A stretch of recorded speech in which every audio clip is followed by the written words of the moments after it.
नमस्कार दोस्तों, मैं डॉक्टर स्वप्निल सागर जैन निरामय होम्योपैथी के अपने इस YouTube चैनल पर आप सभी का बहुत बहुत स्वागत करता हूं। आमतौर पर सौंफ का उपयोग माउथ फ्रेशनर के रूप में किया जाता है। इसके अलावा भारतीय रसोई में सौंफ का उपयोग मसाले के रूप में भी किया जाता है। क्या आप जानते हैं कि आपके किचन की यह छोटी सी चीज़ आपको सेहतमंद बनाए रखने में कितनी बड़ी भूमिका निभाती है? कभी सोचा है कि सौंफ खाने के फायदे कितने हैं? अगर नहीं तो चलिए जानते हैं। सौंफ का वैज्ञानिक नाम फेनिकुलम वल्गेयर है। यह पाचन संबंधी समस्याओं से लेकर आंखों की रोशनी बढ़ाने, वजन कम करने और अन्य समस्याओं से छुटकारा दिलाने में मददगार साबित होती है। तो आज मैं आपको बताऊंगा सौंफ आपकी सेहत को चुस्त दुरुस्त बनाए रखने में किस प्रकार से सहायता करती है। तो सबसे पहले सौंफ का जो सबसे बड़ा फायदा होता है वो हमारे पाचन तंत्र के लिए होता है। सौंफ का सबसे ज़्यादा उपयोग इन्हीं केसेस में किया जाता है। इसके एंटी स्पाज्मोडिक यानी कि पेट और आंत में ऐंठन दूर करने वाली दवाई के जैसे गुण और कार्मिनेटिव गुण यानी कि एक तरह की वो दवा जो पेट फूलने या गैस बनने से रोकती है। इन्हीं के कारण इसका उपयोग IBS यानी कि इरिटेबल बाउल सिंड्रोम जैसी पेट की गंभीर समस्याओं से छुटकारा दिलाने में किया जाता है। इसके अतिरिक्त पेट दर्द, पेट में सूजन और गैस जैसी समस्याओं से छुटकारा दिलाने के साथ ही यह अल्सर, दस्त और कब्ज आदि से राहत दिलाने में भी कारगर साबित होती है। इसके अलावा दोस्तों, आंखों की रोशनी के लिए भी सौंफ बहुत फायदेमंद होती है। अगर किसी की आंखों में जलन है या फिर खुजली हो रही है तो सौंफ की भाप आंखों पर लेने से राहत मिल सकती है। इसके लिए सौंफ को सूती कपड़े में लपेटकर हल्का गर्म करके आंखों को सेंक सकते हैं, लेकिन ध्यान ये रहे कि यह अधिक गर्म ना हो। आंखों की रोशनी बढ़ाने में विटामिन A और विटामिन C महत्वपूर्ण भूमिका निभाते हैं। सौंफ में विटामिन A पाया जाता है। इस प्रकार सौंफ के सेवन से बढ़ती उम्र में भी आपकी आंखों की रोशनी प्रभावित होने से बच सकती है। अब वजन को कम करने के लिए भी सौंफ का उपयोग किया जाता है, क्योंकि फाइबर से भरपूर सौंफ बढ़ते वजन को नियंत्रित करती है। यह न सिर्फ वजन कम करने में सहायक होती है बल्कि शरीर में अतिरिक्त वसा को बनने से भी रोकती है। कोरिया में हुए एक शोध के मुताबिक सौंफ की 1 कप चाय पीने से भी बढ़ते वजन को रोका जा सकता है। एक इजिप्शियन शोध के मुताबिक सौंफ को सदियों से श्वास संबंधी यानी कि ब्रीथिंग रिलेटेड इश्यूज यानी कि सांस से संबंधित बीमारियों से छुटकारा पाने के लिए उपयोग किया जा रहा है। यह ब्रोंकियल मार्ग को साफ करके श्वास क्रिया को दुरुस्त रखती है। न्यूट्रिशनल ज्योग्राफी की एक वेबसाइट के अनुसार फेफड़ों की सेहत के लिए सौंफ बहुत लाभदायक होती है। इसके अतिरिक्त सौंफ में पाए जाने वाले पाइथोन्यूट्रिएंट्स अस्थमा में भी फायदेमंद होते हैं। सौंफ का उपयोग आमतौर पर सांसों की ताजगी बनाए रखने के लिए किया जाता है। सौंफ के कुछ दानों को चबाने से ही सांसों की दुर्गंध दूर हो जाती है। सौंफ चबाने से मुंह में लार अधिक मात्रा में बनती है, जो बैक्टीरिया को दूर करने में मददगार साबित होती है। इसके अतिरिक्त सौंफ का एक गुण यह भी है कि यह मुंह के संक्रमणों से यानी कि इन्फेक्शंस से बचाती है। अब चूंकि सौंफ में फाइबर बहुत ज़्यादा मात्रा में पाया जाता है, जो कि कोलेस्ट्रॉल को नियंत्रित करने में लाभदायक होता है। फाइबर कोलेस्ट्रॉल को खून में घुलने से रोकता है और इस प्रकार दिल की बीमारियों से भी हमारा बचाव करता है।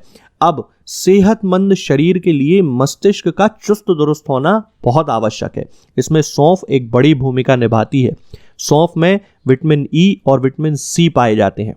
विटामिन C ऑक्सीडेटिव स्ट्रेस को कम करता है, जिससे बढ़ती उम्र में मस्तिष्क की समस्याएं काफ़ी हद तक कम हो सकती हैं। वहीं विटामिन E एंटीऑक्सीडेंट के तौर पर काम करता है और ऑक्सीडेटिव स्ट्रेस से कोशिकाओं को क्षति पहुंचने से रोक सकता है।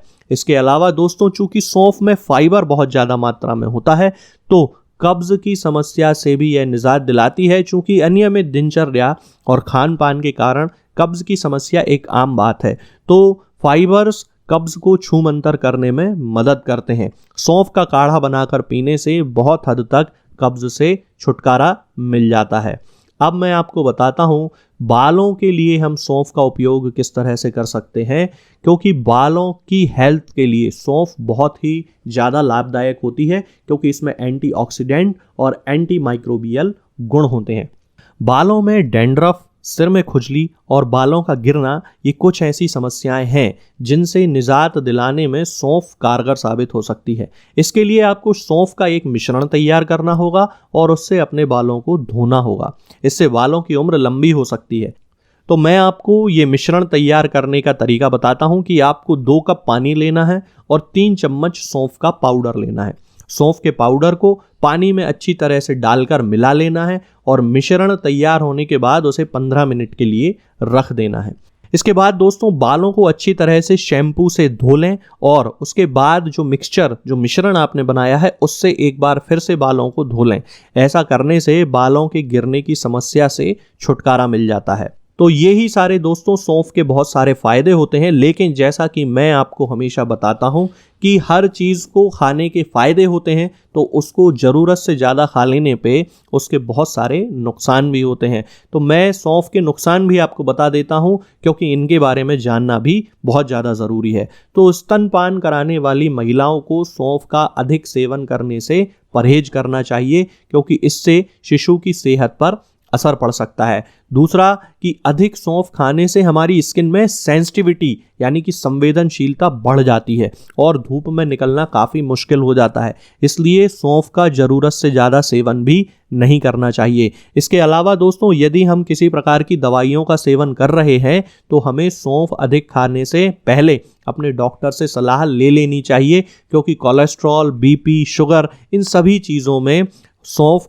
एक दवा के रूप में ही काम करती है और इसके अधिक सेवन से एलर्जी का खतरा भी रहता है। तो आज के इस वीडियो में दोस्तों फिलहाल इतना ही। आगे के वीडियोस में मैं आपसे बात करूंगा कुछ नई बीमारियों और उनकी होम्योपैथिक दवाओं के बारे में। तो मैं सौंफ के नुकसान भी आपको बता देता हूं, क्योंकि इनके बारे में जानना भी बहुत ज़्यादा ज़रूरी है। तो स्तनपान कराने वाली महिलाओं को सौंफ का अधिक सेवन करने से परहेज करना चाहिए, क्योंकि इससे शिशु की सेहत पर असर पड़ सकता है। दूसरा कि अधिक सौंफ खाने से हमारी स्किन में सेंसिटिविटी यानी कि संवेदनशीलता बढ़ जाती है और धूप में निकलना काफ़ी मुश्किल हो जाता है। इसलिए सौंफ का ज़रूरत से ज़्यादा सेवन भी नहीं करना चाहिए। इसके अलावा दोस्तों यदि हम किसी प्रकार की दवाइयों का सेवन कर रहे हैं तो हमें सौंफ अधिक खाने से पहले अपने डॉक्टर से सलाह ले लेनी चाहिए, क्योंकि कोलेस्ट्रॉल, बीपी, शुगर, इन सभी चीज़ों में सौंफ एक दवा के रूप में ही काम करती है और इसके अधिक सेवन से एलर्जी का खतरा भी रहता है। तो आज के इस वीडियो में दोस्तों फिलहाल इतना ही। आगे के वीडियोस में मैं आपसे बात करूंगा कुछ नई बीमारियों और उनकी होम्योपैथिक दवाओं के बारे में। दोस्तों होम्योपैथिक दवाओं को खाने का सबसे अच्छा तरीका होता है कि हम हमेशा खाली पेट इन दवाओं को खाएं। जिन दवाओं को दिन में केवल एक बार खाना है उन्हें सुबह खाली पेट खा लेना चाहिए। मुंह में अच्छे से कुल्ला करके, गार्गल्स करके मुंह को साफ कर लेना चाहिए और उसके बाद हमें होम्योपैथिक दवाई खा लेना चाहिए। जिन दवाओं को दिन में 2 बार या 3 बार या 4 बार खाना होता है, उन दवाओं को खाली पेट खाने का मतलब होता है कि हम उन दवाओं को खाने के लगभग आधे घंटे पहले या फिर 2 से ढाई घंटे बाद ही खाएं और उस स्थिति में भी हमारे मुंह में किसी भी वस्तु का, किसी भी चीज का स्वाद नहीं होना चाहिए, ना ही हमारे मुंह में किसी भी चीज की गंध होना चाहिए, जिससे कि ये होम्योपैथिक दवाएं हमारे शरीर पर बहुत अच्छे तरीके से काम कर सकती हैं। तो हमें हमेशा ये ध्यान रखना है कि जब भी हम होम्योपैथिक दवा खाएं हमेशा खाली पेट खाएं और हमारे मुंह में किसी भी चीज का स्वाद या किसी भी चीज की स्मेल ना हो। अब बहुत सारे लोग ये सोचते हैं कि हम कच्चा प्याज खा सकते हैं या अदरक खा सकते हैं या हींग खा सकते हैं या इलायची खा सकते हैं या नहीं। बिल्कुल आप इन चीज़ों का इस्तेमाल कर सकते हैं। होम्योपैथिक दवाओं को खाते समय आप इन सभी चीज़ों को बड़ी आसानी से खा सकते हैं। बस याद ये रखना है कि जब भी आप होम्योपैथिक दवा खाएं इनमें से किसी भी वस्तु का, किसी भी चीज़ का स्वाद आपके मुंह में ना हो। यानी कि जब भी आप इन्हें खाएं तो इनके खाने से या तो आधे घंटे पहले होम्योपैथिक दवा खा लें या फिर इन्हें खाने के 2-2.5 घंटे बाद, जब कि आपने मुंह में अच्छे से कुल्ला कर लिया हो, अच्छे से गार्गल्स कर लिए हो, तब इन होम्योपैथिक दवाओं को खाएं, तो आपको हमेशा होम्योपैथी के सबसे अच्छे रिजल्ट देखने को मिलेंगे। लोग गलती यही कर देते हैं कि वो प्याज खाना छोड़ देते हैं, कच्चा प्याज, लहसुन, अदरक, हींग सब खाना छोड़ देते हैं, लेकिन